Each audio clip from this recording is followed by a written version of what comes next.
the sun.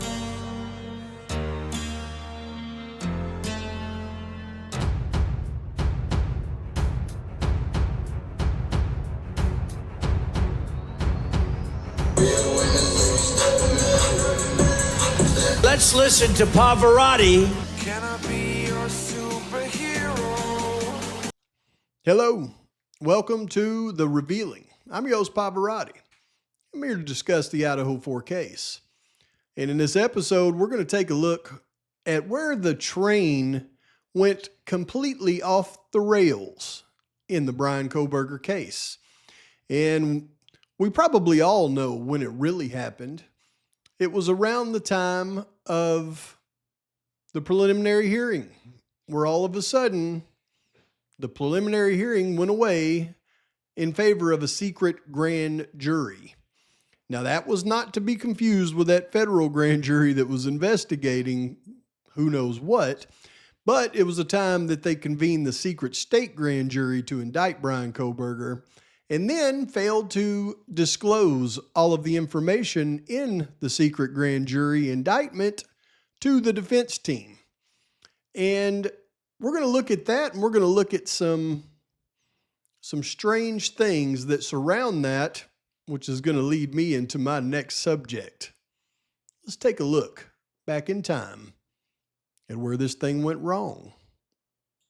So what we have here, dated June 13th, 2023, is the defendant's reply to the state's supplemental response to defendant's motions regarding the grand jury record and transcript.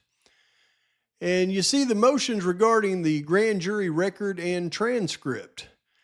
The state argues Mr. Kohberger is only entitled to audio recordings and or transcript of the grand jury proceedings and the grand juror notes, but not the other enumerated items set forth in Idaho Criminal Rule 6.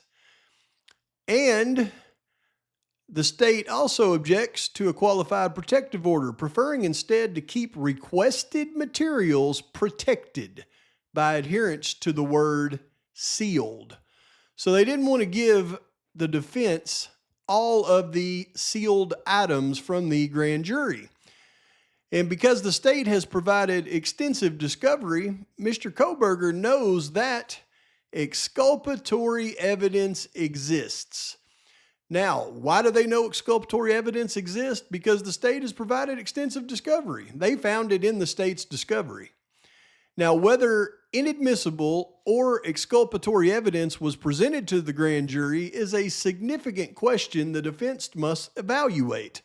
See, they wouldn't give them the full access to what happened with that grand jury. So they had no idea whether inadmissible or exculpatory evidence was even presented to the grand jury. In fact, Mr. Kohberger may pursue to the related grand jury proceedings, how the grand jury was selected, and what evidence was presented. They did not have what evidence was presented to the grand jury at this time. And that's where the train went right off the tracks. Because the state's suggestion that he should listen to audio recordings and or review a transcript of incomplete proceedings merely adds to the delay to Mr. Kohberger's ability to challenge the grand jury indictment. Look at some but not all, and then ask for more at a time later. That's what Mr. Kohberger is asked to do. Now, this is what really frustrates me, because we've heard it many times, and I've showed it to you many times in the hearing with Judge Hippler, where Ann Taylor brings up the fact that Mr. Kohberger had to waive his right to a speedy trial in lieu of effective assistance of counsel. I'm sure you remember me playing that many times. Right here is where it happened. So Mr. Kohberger's right of a speedy trial has not been waived. This sort of delay would require either a waiver of his important right to a speedy trial or for counsel to represent him less than fully prepared. And this was her argument in that recent hearing, that it was either effective assistance of counsel or he had to waive his right to a speedy trial, and they were forced to do one or the other. Why were they forced to do it? Because they could not get even the full access to what the grand jury indicted Kohberger with. So Mr. Kohberger, under separate but contemporaneous filing, is requesting that his case be stayed during the now contested process of obtaining materials he must examine. So they requested for a stay in the case so he didn't have to waive his right to a speedy trial until they got the grand jury proceedings. And guess what? That was overruled by John Judge. The state's obstruction of release of the full grand jury proceedings is creating unnecessary delay. So the state forced the delay by not giving him that access to that information. In this case, Mr. Kohberger is asking for grand jury records immediately following his indictment and before jury trial, not years later in a post-conviction proceeding. So we do not know. I'm going to add that to my list of discovery items because we do not know to this day if the defense ever received the grand jury records. Because as it states right here, they wanted immediately following his indictment before jury trial, not years later in a post-conviction proceeding. And release of the grand jury records now allows Mr. Kohberger's defense to provide effective representation. So, did they ever even get the grand jury records? Additionally, the defense needs to be able to refer to the records in legal challenges or witness examination. I think this is going to be a key point right here, the witness examination. Now, in conclusion, exculpatory evidence exists. And there may be a single error or cumulative errors which require the examination of the entire grand jury record. He does not object to the records being sealed as classified earlier. He agrees with the state that grand juror notes should be included in the records provided. Should the court release only partial records or transcripts, Mr. Kohberger requests a stay of all proceedings pursuant to Idaho Code 2-213 until such time as he is able to review requested additional records, provide a sworn statement of reasons, and file an ICR 48 motion to dismiss. So, exculpatory evidence exists. They have no idea if that exculpatory evidence was presented to the grand jury. Now, we all know what the exculpatory evidence is, and we know that by looking at a few things that really tell us something in this case that even Howard Bloom verified were real, and that is those Steve G texts. And you know, the Steve G texts were the first real area that I decided to dive into the confidential informant in this case, because when you read his text that Howard Bloom even says are real, you know that the confidential informant is not an IGG. It's an actual person. Now, for those of you that don't remember, in the beginning of this case, there was a lot of time in between the atrocity and when they arrested Kohberger at the end of December. During that time, the G's hired their own private investigators, and they were very active online with some of the creators, sleuths, one in particular. And there was a lot of correspondence between him and her via text. That correspondence was exposed. Now, people said for the longest time, it couldn't be verified. But Howard Bloom verified those texts were indeed real in an interview with Megyn Kelly several months back. So you can absolutely bet those Steve G texts were legitimate. Now, as I've mentioned in the past, I never looked at anything on that sleuth side of things that she was saying as being legitimate. But the responses that G made to her, I took those as legitimate information because he did have investigators investigated into the case. And a lot of things can be gleaned from those. And once you hear them, you can't unhear them. And it tells you a lot about what's going on in this case. And even some things that he supposedly debunked, when you line them up with what we've discovered now, you start to look at them in a little bit different manner. First, for the morons out there that just can't seem to let the Jack D and the frat boys thing goes, here is his response as it relates to Jack and what Jack D went through. See, Jack did a lie detector and gave his DNA. So the unknown male DNAs in the house certainly wasn't Jack's, because he gave his and he took a lie detector. This is why when those idiots were calling the Moscow Police Department, they asked them to take videos down and leave them alone, because they already knew that Jack D had nothing to do with it. To this day, though, they just can't let it go.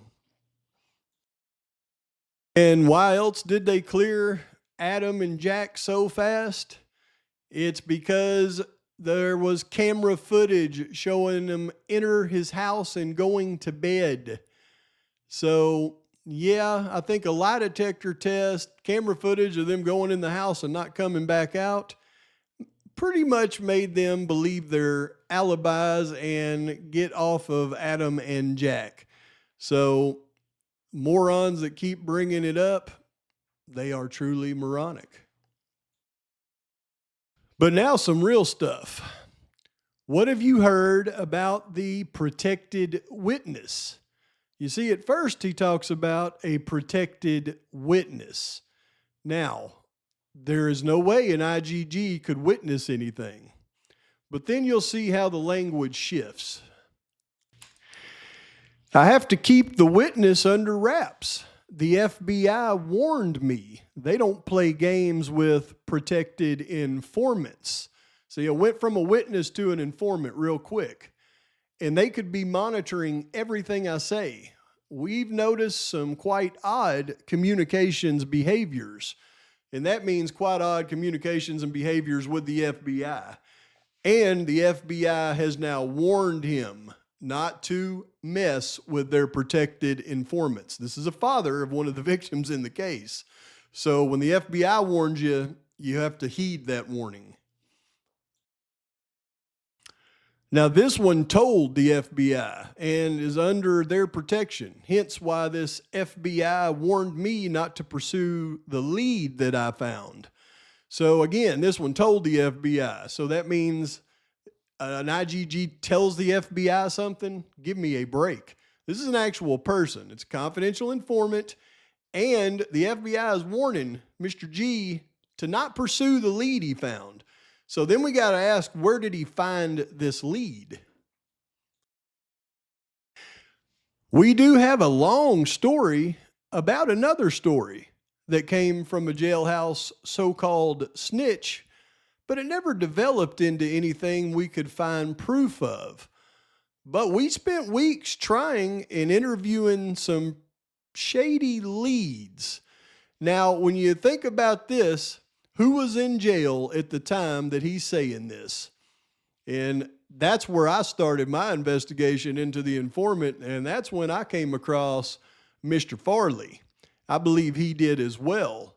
And I believe that when he says we spent weeks trying and interviewing some shady leads, that's where his lead got him into looking for the informants that the FBI told him to stop looking for, or he would have ramifications. You see, they wrote Gray informing us this informant used some protected tip line, and if we expose them, we can be held liable. There is so much more to this story than is in the media, hence the real reason for the gag order. All of these sealed everything in this case is because of the stories that these informants have given around this incident. And they don't realize that the informants are getting exactly what they wanted. The person that they set up for this atrocity to go down instead of the real perpetrators. And how serious is the FBI? Well, pretty serious when he says, I can't say anything or they will come after me. That is literally what they told me. Again, we got the FBI threatening the father of one of the victims if he interferes with their confidential informant, that they will come after him. How serious do you think this really is, folks? Now, he also mentions this, which is why I never gave much thought into, the Kopaka incident and him still being alive and being an informant, because he says, I know the informant's not Brent unless there is two, but he never says that I know that Brent was not involved. See, I believe that he thinks Brent was involved, but that Brent is unalived, just like the confidential informants want everybody to believe in this case. And why does he believe that BK is sitting in a jail cell? Because he went down because of the informant. He didn't plan on getting caught. He firmly believes that it was the informant that told on BK. And I just gave you the chronology of him going from the jailhouse snitch to searching for leads to find the informant to the FBI warning him away. So that leaves us to determine who that informant is. And this is very interesting. I am going to read the other text just to give you the context. It says, I'm referring to the audio that sounds too close, not the fake one that dude made, the one where you can legit hear Xana and people. I know someone has convinced you it's fake. Someone is like effing with you. I don't know. Everyone wants BK to just go down for this, but I truly believe there are more. And he says, I'm not sure I've heard this one. I have the light bulb cam, and it's like 100 feet from their house, and none of that Charlie was on it. So what's he referring to? The person saying, I see you, what he thought, and everybody at that time thought, was I see you, Charlie.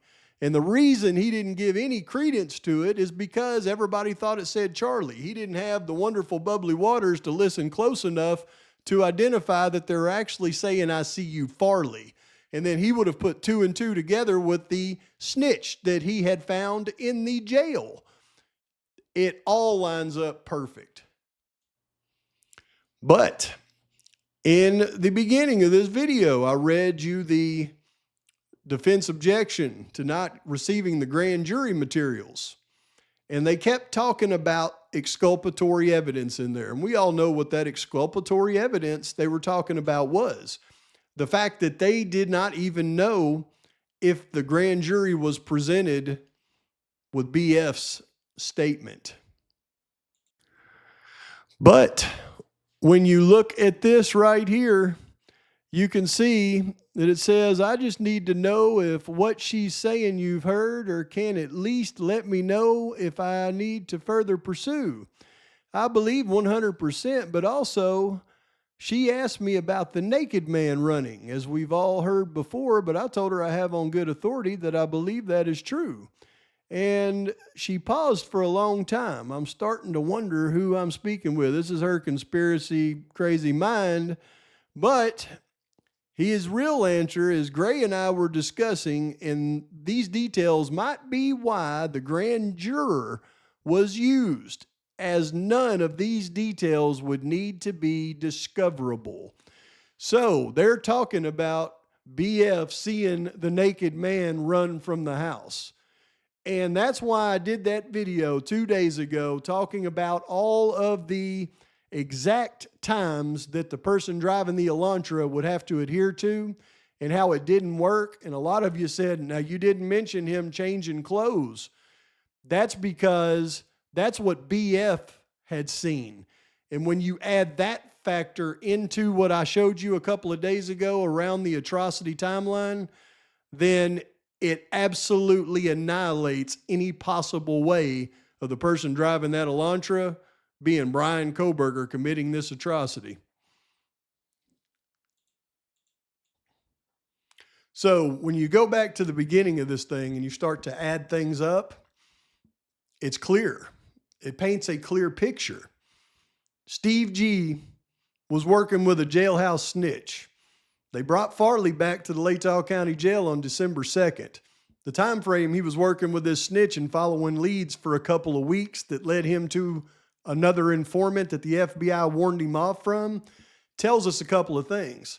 Tells us, number one, that's exactly the time frame in which Farley entered the Latah County Jail and he got his Rule 11 plea agreement and the deal of the century. But it also tells us that he wasn't the main informant. He was obviously corroborated by the main informant that the G's were trying to get in touch with when the FBI said no, no, no. So that leaves us with, I believe, one of two candidates, if not both. Who was out that was very familiar with Farley at the time that this would have been taking place that could have corroborated what he was saying? It could only be one of two people, or perhaps both, and that would be Miss Rhodes, who later got the Rule 11 plea agreement, but it also doesn't exclude Miss Bailey. And I've got some stuff on that one that I'm going to be releasing tomorrow night that will blow your mind. But just food for thought. In the meantime, please like and subscribe to the channel. Post your comments, thoughts, criticisms. Till next time, Pavarotti's out. I was an ordinary boy until I broke